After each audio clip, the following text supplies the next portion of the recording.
Assalamualaikum semua. Di video kali ini kita akan mengeksplor salah satu UMKM di Jember nih, yaitu Makarina. Kalian pasti udah pada tahu kan apa itu brand Makarina? Pasti udah tahu dong.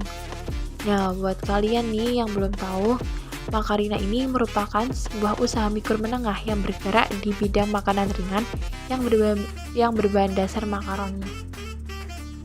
Untuk rumah produksi Makarina ini sendiri ada di Jalan Sriwijaya yang 10, nomor 11, Kebonsari, Sumbersari, Jember.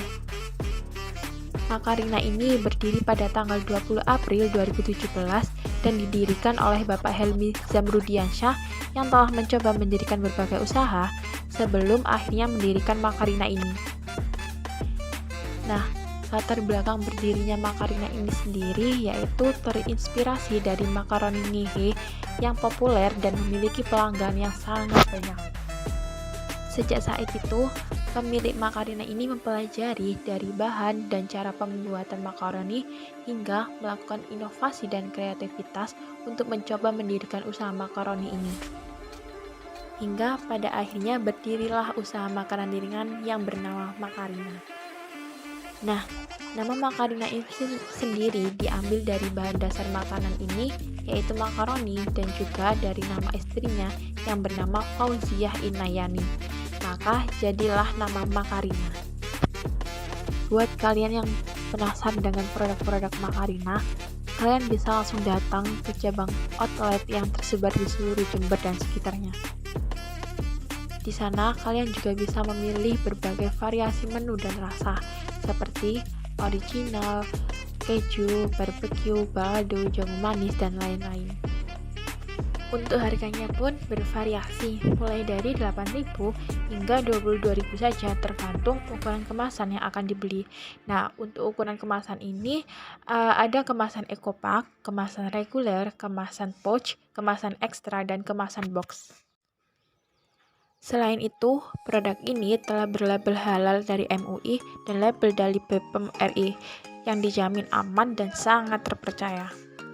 Selanjutnya, mengenai proses produksi pembuatan makaroni yaitu sebagai berikut. Ada 3 tahapan dalam produksi Makarina ini sendiri.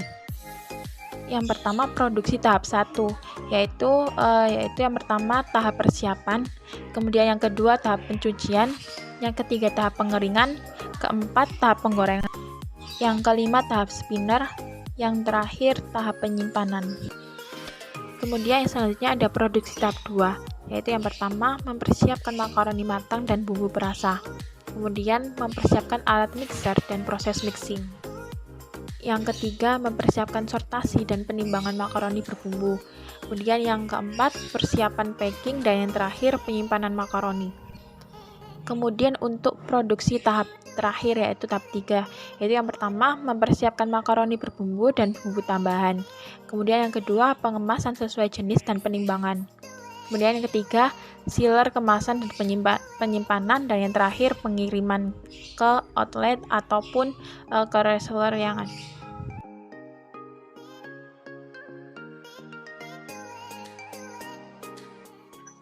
Selanjutnya mengenai mayop. Nah, mayop ini digunakan untuk melihat suatu laba ataupun laporan keuangan suatu UMKM tersebut. Kemudian yang pertama harus kita lakukan adalah membuka aplikasi mayop. Nah, jika kita belum mempunyai data, kita akan membuat create, yaitu membuat data baru. Dan di sini langsung next. Nah, di sini kita mau mengisi nama perusahaan tersebut atau UMKM tersebut, yaitu contoh Makarina. Kemudian business select nomor kita bisa kemudian kita mengisi alamat dari UMKM tersebut di Jalan Sriwijaya 10, 11. Kemudian setelah itu ini bisa dilewati. Kemudian next.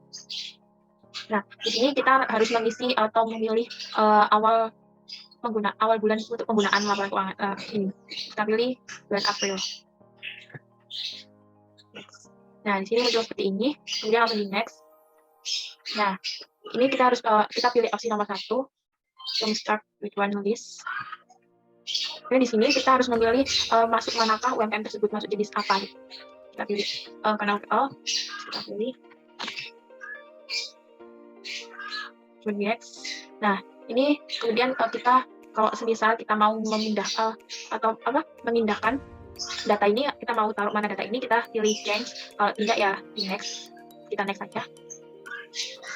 Kemudian pilih setup assistant. Nah, kemudian muncul aplikasi Mayat seperti ini kalau sudah masuk atau sudah mengisi data-data perusahaan. Nah, setelah kita masuk, kita harus mengisi data-data perusahaan seperti data customer, kemudian daftar supplier, daftar persediaan, kemudian akun-akunnya, pajak, dan lain-lain. Nah, sebelumnya kelompok kami sudah membuat file data mayatnya, jadi kita tinggal melihat saja. Yang pertama harus kita lakukan adalah mengisi card to file atau daftar customer maupun supplier di card file, di card list. Nah, ini data-data supplier dan juga customer kami. Nah, ini bisa kalau kita ngisi.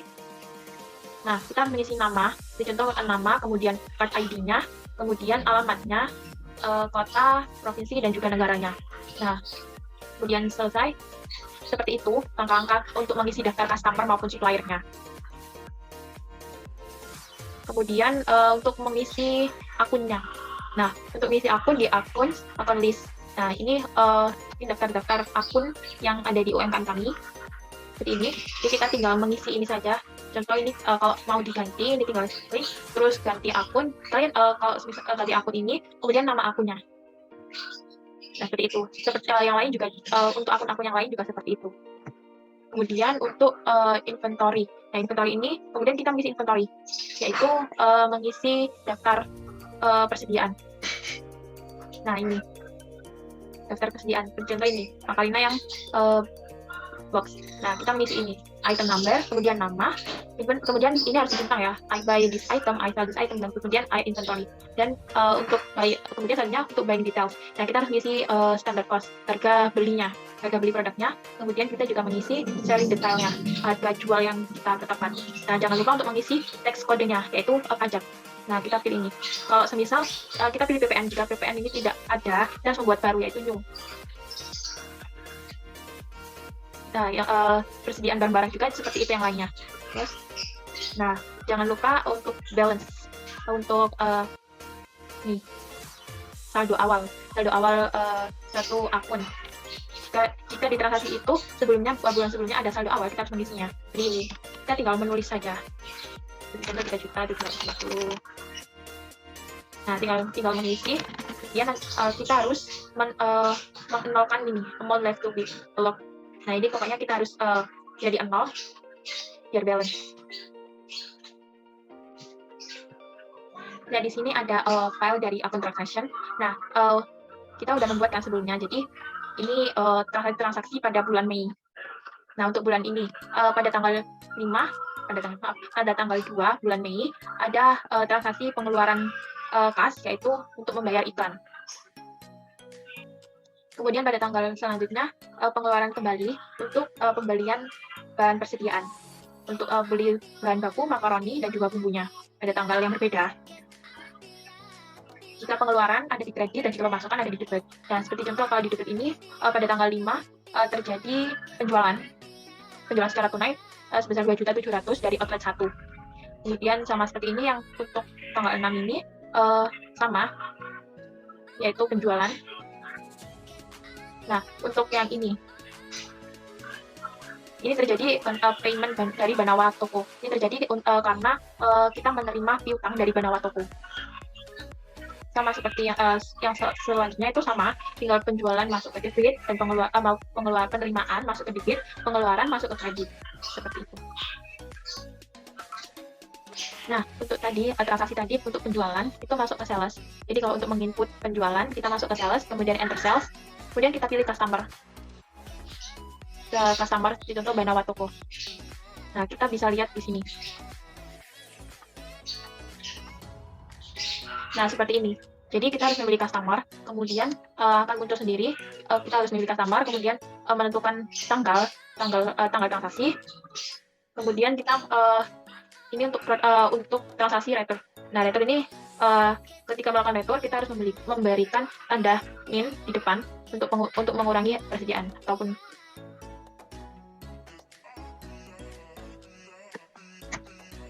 Nah, ini kemudian untuk ini penjualan secara tunai pada tanggal 5 dari outlet 1. Nah, kita harus sebelumnya kita harus mengganti layout kita menjadi layout item atau menjadi tampilan seperti ini. Yaitu kemudian kita mengisi berapa pengeluaran persediaan atau penjualan barang yang kita akan. Jadi contoh outlet 1 ini membeli 200 produk Macarena Eco Pack, kemudian 50 produk Macarena reguler dan 50 produk Macarena Pouch. Nah, jika sudah muncul hasil akhirnya, kita harus mengisinya di apply to date. Jadi kalau semisal tunai nanti harus mengetik di atas Nah, seperti ini. Jadi contoh kita pilih outlet 1 deh. Kita tentuin tanggal 19 aja ya. Nah, kita pilih 100 barang dari Macarena Box. Nah, jika sudah kita pilih jika melakukan transaksi tunai, kita mengisinya di sini. Membayar sebesar 2.200.000 karena tunai. Nah, maka balance due-nya akan jadi 0. Jika sudah selesai, maka kita harus mengklik report agar ter-report.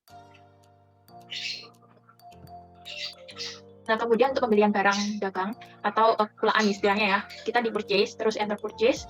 Nah, kita memilih supplier. Kita mau beli ke supplier mana dan apa yang barangnya harus kita beli gitu. Nah, misal kita membeli makarin, kita menyetop atau membeli bahan baku makaroninya. Nah, seperti ini. Kita isi seperti yang sudah kita dicontohkan. Isiannya sama seperti penjualan. Jadi kita tinggal mengisi barang yang akan kita beli berapa, terus item apa yang akan kita beli, bahan makaroni. Nah,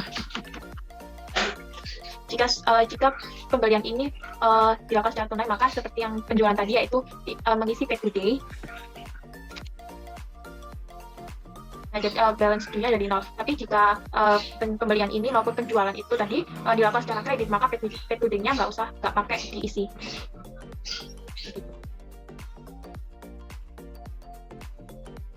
Dan untuk transaksi lainnya seperti pembelian perlengkapan, kemudian pembayaran gaji, kemudian jurnal penyesuaian, kemudian pembayaran iklan dan lain sebagainya, itu masuk ke akun list, kemudian record journal entry, kemudian kita tulis memo transaksi apa yang akan kita lakukan. Seperti contoh, katakanlah kita mau membayar gaji karyawan. Nah, kemudian kita isi akun yang akan kita lakukan, yaitu beban gaji karyawan sebesar 1 juta. Nah, kemudian pasti yang kita akan pasti kreditnya itu pas kan, karena kita mengeluarkan pengeluaran ya. Nah, ini harus dikredit. Jadi out of balance-nya harus 0. Antara debit dan kreditnya harus sama begitu. Kemudian jika semua transaksi dari penjualan, kemudian pembelian, transaksi tentang pengeluaran maupun penerimaan piutang maupun untuk piutang, kita masuk ke sales, kemudian receive payment. Nah, kita pilih customer mana yang akan membayar utang kepada kita.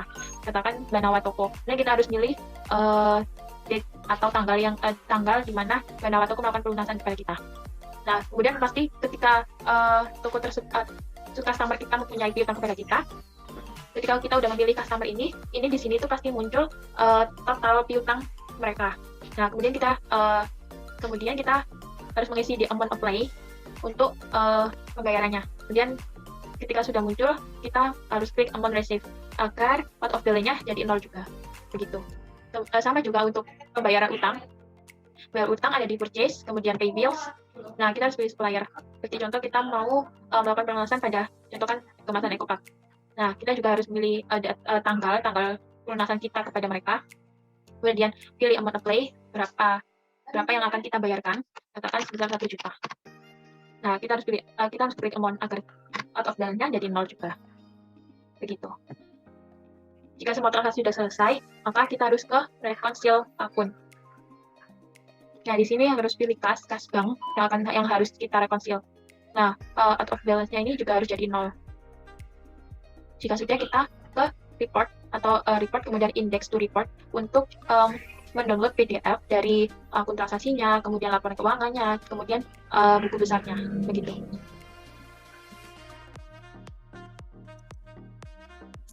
Selanjutnya, setelah kita mengetahui data-data dari Makarina sendiri, kita menginputnya dalam Mayop Accounting ini, guys. Kemudian kita setelah selesai memasukkan data-data perusahaan terkait transaksi, aset tetap dan akun-akun lainnya, kita bisa mendapatkan laporan yang berkaitan dengan Makarina sendiri. Yang pertama itu ada laporan laba rugi atau income statement dari Makarina. Kita bisa melihatnya di reports ya, kemudian di account ke income statement yang aktual. Nah, di sini kita setting di bulan Mei. Nah, di sini diketahui penjualan Makarina pada bulan Mei itu mencapai 100.850.000. Kemudian ada cost of sales-nya itu atau beban pokok penjualannya itu tercatat 84.550.000, sehingga mendapatkan gross profit atau laba kotornya itu 16.300.000 rupiah. Nah, selain itu ada beban-beban juga yang perlu dikurangi dari laba kotornya, yaitu ada beban gaji karyawan, beban iklan dan lainnya. Di sini tercatat beban gaji karyawan itu 2.700.000. Ini untuk 3 orang karyawan. Nah, kemudian ada beban iklan 300.000, beban listrik, air dan telepon itu 300.000, beban penyusutan spinner 21.667, beban penyusutan timah aktif 3.333, beban penyusutan freezer itu 16.667, beban penyusutan sampel D 20.000, beban penyusutan chopper 5.000 rupiah, beban penyusutan akrilik DPL 33.333, beban penyusutan continuous seller 23.333, dan yang terakhir ada beban penyusutan mixer 62.500 rupiah. Sehingga total beban pada bulan Mei tercatat 3.485.833, sehingga didapatkan operating profit atau laba operasi laba bersihnya yaitu senilai 12.814.167. Kemudian kita jadi net profit dari Makarina ini untuk bulan Mei saja itu 12.814.167 rupiah. Baik, langsung saja ke ini, kita sudah masuk ke Mayop. Lalu kita setelah itu lihat bagian report, lalu ke account, lalu kita ke saya akan menjelaskan mengenai standar balance sheet dari laporan keuangan Makarina. Di sini ada standar balance sheet. Untuk yang pertama, Makarina ini memiliki dari hasil transaksi kita memiliki 98.250.000. Dan untuk kelengkapan, Makarina ini memiliki 10 juta rupiah dari saldo awal sampai sekarang karena belum ada pembelian perlengkapan. Lalu untuk persediaan untuk Makarina ini memiliki 68.610. Untuk total dari aset lancar dari kas perlengkapan persediaan itu sebesar 40.240. Nah, untuk aset tetap di sini perusahaan Makarina ini memiliki beberapa aset tetap. Yang pertama ada spinner, mixer, timbangan elektrik, freezer, stempel gate, chopper, acrylic dipel, dan continuous seller. Nah, untuk total aset tetap dan setelah penyusutan dikurangi dengan penyusutannya itu sebesar 18.614.167 rupiah. Nah, untuk total dari semua aset untuk yang dimiliki oleh Makarina ini sebesar 58.854. Lalu perusahaan Makarina ini juga memiliki utang yang masih belum dibayar oleh kepada kemasan utangnya itu sebesar yang awalnya 25 juta rupiah dan transaksi sudah dilunasi 2 kali atau sebesar 2 juta sehingga utangnya itu tinggal 23 juta rupiah. Nah, untuk selanjutnya dari aset ini dikurangi oleh 23 juta rupiah sehingga aset bersih yang dimiliki oleh Makarina ini sebesar 35.854.167 rupiah. Nah, untuk equity atau modal yang dimiliki oleh Makarina ini sebesar 23.040.000 rupiah, dan untuk laba yang dihasilkan itu 12.814.167 rupiah. Nah, jadi untuk modalnya itu 35.854.167 rupiah, dan dari aset bersih dan juga total dari modal ini sudah balance. Itu.